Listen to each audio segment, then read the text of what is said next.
क्या करता है, एक वोल्टेज से दूसरे वोल्टेज में क्या करता है, वोल्टेज का अप डाउन या करंट का अप डाउन करता है, ठीक है ना, या वोल्टेज को बूस्ट करता है या करंट को बूस्ट करता है, या वोल्टेज को करंट कम करता है या करंट को कम करता है, ठीक है।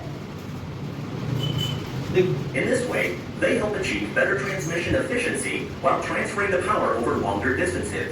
देखो अब ट्रांसफार्मर का यूज क्यों किया जाता है पहले वो देखिए, ठीक है।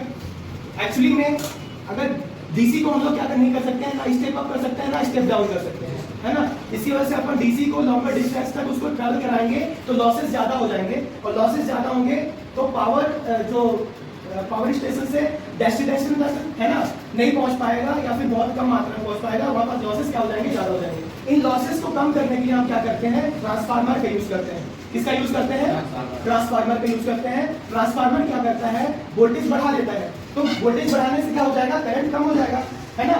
उसके बाद ईडी करंट और हिस्टैरिसीस लॉस है ना, सबका फॉर्मूला देखोगे, और हीट लॉस का है ना, इन सबका फॉर्मूला देखोगे तो आई का एलिमेंट जो होता है ना उस पे स्क्वायर या 0.6 का पावर लगा रहता है, ठीक है ना। जैसे कि हीट स्क्वायर की बात कर रहे हैं, हीट का बात कर रहा हूँ, ठीक है ना। हीट बराबर क्या होता है, आई स्क्वायर आर, ठीक है ना। मतलब आई की जो भी वैल्यू होगी, 1 एम्पियर रहेगा तो उसका 1 स्क्वायर लग जाएगा, ठीक है ना।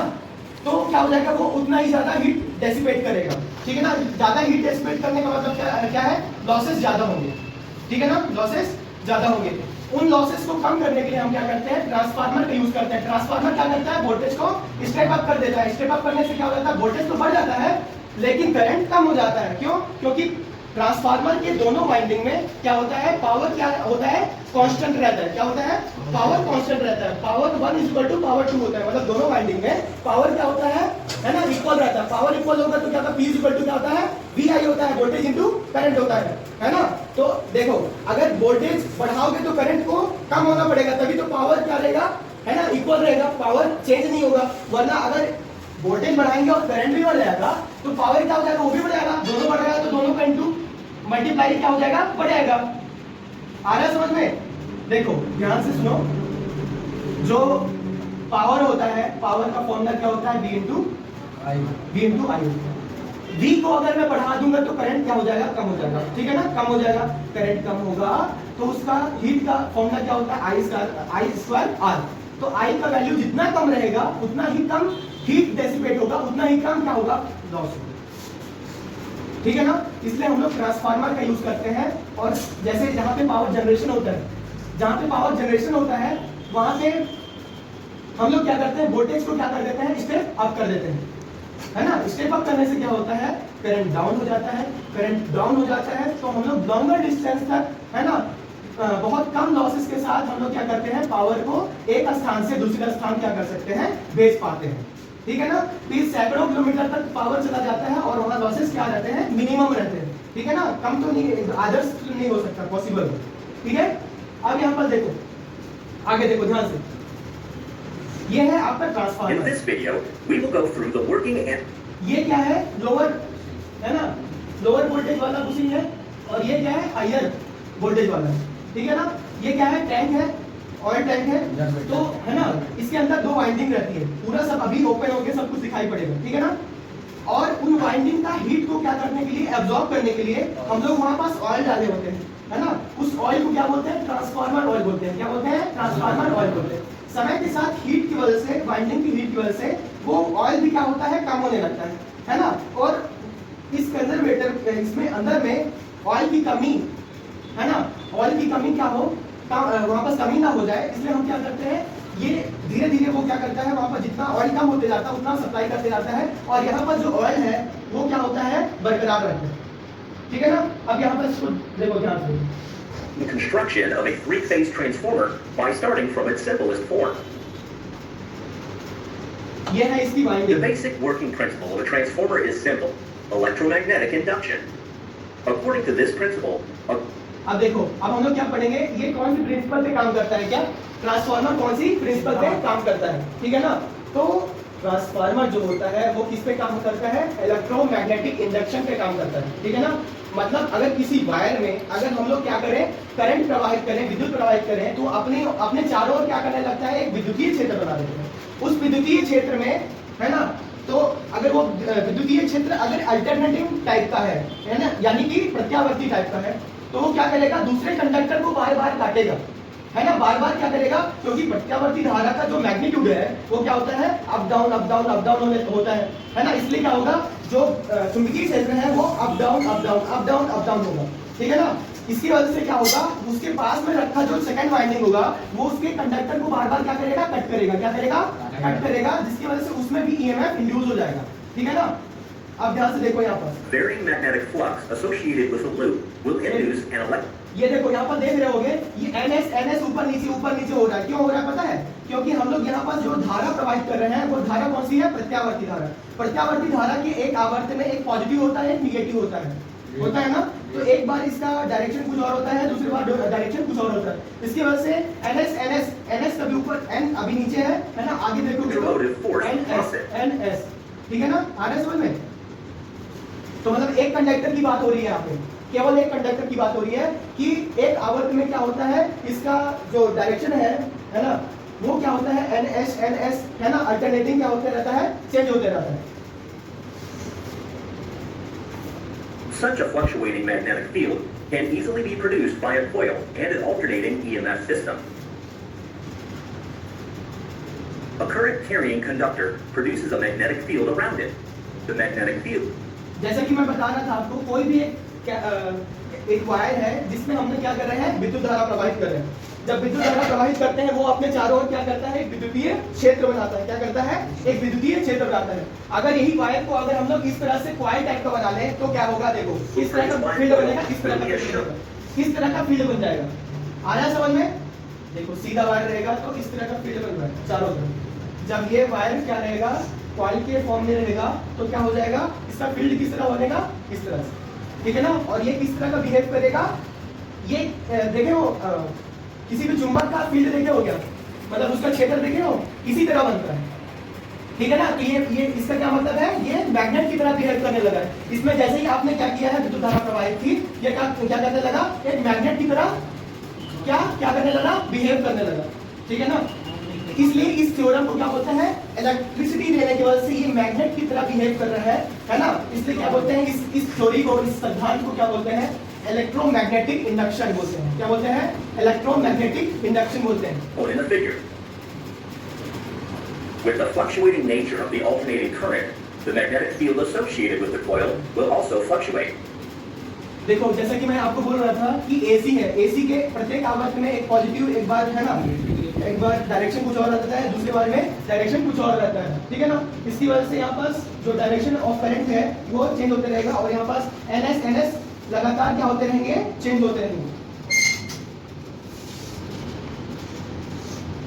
देखो, और अगर हम लोग DC धारा प्रवाहित करेंगे तो क्या होगा, एक कांस्टेंट इलेक्ट्रिक फील्ड बनेगा जो क्या करेगा, उसको दूसरे वाइंडिंग को बार बार कट नहीं करेगा, एक बार कट करेगा। इसकी वजह से शुरुआत में जो पावर रहेगा उसमें दूसरे में इंड्यूस होगा, उसके मतलब कि एक सेकंड के लिए भी है ना, एक फ्रिक्शन ऑफ सेकंड के लिए क्या होगा, उसमें पावर इंड्यूस होगा, उसके बाद पावर कोई भी इंड्यूस नहीं होगा, ठीक है ना। क्योंकि ये स्टैटिक डिवाइस है, क्या है, स्टैटिक, मतलब इसका सब कुछ जितना भी पार्ट है वो क्या है, स्थिर है ना।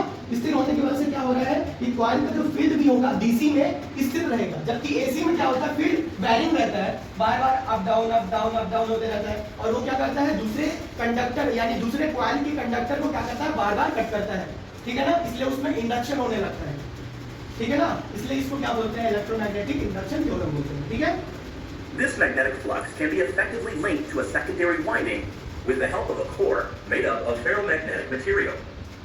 अब हम लोग ना ये इंडक्शन जो होगा है ना, वो अच्छी तरीके से हो, इसलिए हम लोग क्या करते हैं, हम लोग एक कोर का इस्तेमाल करते हैं, ठीक है ना। एक है ना, एक कोर का इस्तेमाल करते हैं, उसमें एक में क्या करते हैं, एक में लो वोल्टेज वाइंडिंग और दूसरे वाले में हाई वोल्टेज वाइंडिंग को लगाते हैं, ठीक है। एक में पावर सप्लाई देते हैं, एक में पावर आउटपुट लेते हैं, ठीक है ना।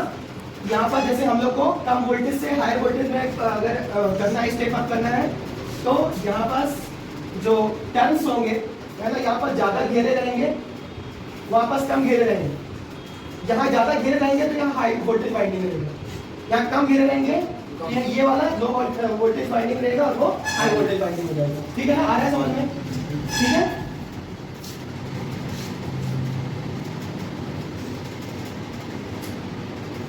This fluctuating magnetic field will induce an EMF in the secondary coil due to electromagnetic induction. ठीक है, तो इसमें पावर सप्लाई देते हैं जब हम लोग, तो क्या होता है, इलेक्ट्रोमैग्नेटिक इंडक्शन की वजह से इसमें भी क्या होने लगता है, ईएमएफ इंड्यूस होने लगता है। ठीक है, हाँ। देखो ये बार बार डायरेक्शन चेंज कर रहे हैं ना, ये एसी की वजह से हो रहा है। Since the turns are arranged in a series, the net EMF induced across the winding will be the sum of the individual EMFs induced in each turn. अगर हम लोग मान लें ये पूरा है ना, इसके और इसके इस है ना, इसके अक्रॉस जो ईएमएफ है वो कितना है, ईपी है, ईपी, ठीक है ना, ई फॉर ईएमएफ है ना, और पी फॉर प्राइमरी ईपी है, ईपी इधर हो है ना, और इधर जो आउटपुट निकल रहा है वो क्या है, ईएस। ठीक है ना, अगर मान लेते हैं इसमें नंबर ऑफ टर्न्स कितने हैं, एनपी है, कितने हैं, एनपी है ना, और उसमें क्या है, एलएस है। ठीक है, तब क्या होगा, देखो इसके पर टर्न में भी कुछ ना कुछ ईएमएफ इंड्यूस हो रहा होगा ना, इसके पर टर्न में कुछ ना कुछ ईएमएफ इंड्यूस हो रहा होगा, है ना। तो फिर यहाँ पास इसके पर टर्न में जो ईएमएफ इंड्यूस हो रहा है उसको छोटे ई है ना, छोटा ई पी, छोटा ईपी, छोटा ईपी है ना, हर टर्न में कितना इंड्यूस होगा, ईपी। ठीक है ना, क्लियर है। तो जब आप देखो, जब ईएस निकाल रहे हो तो इसके एक टर्न में कितना ईएमएफ इंड्यूस हो रहा है इनटू कितना टर्न है ना, उसको जब इनटू कर दोगे तो क्या आ जाएगा, फाइनल ईएमएफ आ जाएगा सेकेंडरी वाइंडिंग का। ठीक है, Since the same magnetic flux is passing through the primary and secondary coils, the EMF per turn for both the primary and secondary coils will be the same. The EMF per turn for the primary coil is related to the applied input voltage as shown. As a result, the induced EMF at the secondary coil is expressed as follows. This simply means that with fewer turns in the secondary than in primary, one can lower the voltage. Voltage को हम लोग अपने according, अपने requirement के according हम लोग क्या कर सकते हैं, वेरी कर सकते हैं। कैसे वेरी कर पाएंगे, कंस्ट्रक्शन के वक्त हम लोग टर्न्स को है ना उसी के अकॉर्डिंग कैलकुलेट करके क्या कर देंगे, उतने टर्न्स दे देंगे, तो उसी के आसपास क्या करेगा, है ना, ईएमएफ इंड्यूस करेगा। ठीक है, For the reverse case, अगर यहाँ सेकेंडरी में ज्यादा टर्न होगा है ना, तो ये हाई वोल्टेज वाइंडिंग हो जाएगा, और जैसे कि पहले बना हुआ था है ना, उसमें कम टर्न रहेगा यहाँ पे और यहाँ ज्यादा रहेगा, तो ये लो वोल्टेज वाइंडिंग हो जाएगा। सिंपल सी बात है, जहाँ पे टर्न कम होगा वहाँ पर क्या हो जाएगा, लो वोल्टेज वाइंडिंग। ठीक है, ठीक है, one can increase the voltage. But since energy is conserved, the primary and secondary currents have to obey the following relationship. देखो अब दोनों ही वाइंडिंग में क्या होता है, पावर क्या रहता है, कांस्टेंट रहता है। मतलब इतना इधर जो भी पावर दोगे वही पावर उधर मिलेगा, है ना। वोल्टेज बढ़ने का मतलब ये नहीं है कि आपने पावर यहाँ प्रोड्यूस कर ली है, आपने केवल क्या किया है, वोल्टेज को अप डाउन किया है। ठीक है, पावर कभी भी क्या नहीं होता है, परिवर्तित यहाँ नहीं होता है। इसलिए ट्रांसफार्मर क्या है, कांस्टेंट पावर डिवाइस है। क्या है, कांस्टेंट पावर डिवाइस है और कांस्टेंट फ्रीक्वेंसी डिवाइस है ना। तो यहाँ पर जितने भी फ्रीक्वेंसी 50 हर्ट्ज में दोगे तो ये 50 हर्ट्ज में ही निकालेगा। ठीक है ना, 60 हर्ट्ज नहीं करेगा। ओके, फ्रीक्वेंसी समझते हो ना। 3-phase transformers use 3 such single-phase transformers. अभी तक हम लोग एक सिंगल फेज ट्रांसफार्मर के लिए देख रहे थे। अगर ये 3 फेज ट्रांसफार्मर होगा तो इसी तरह के 3 कोर हो जाएंगे। ठीक है, आ रहा है समझ में। But with a slightly different coil configuration. Here, the primary and secondary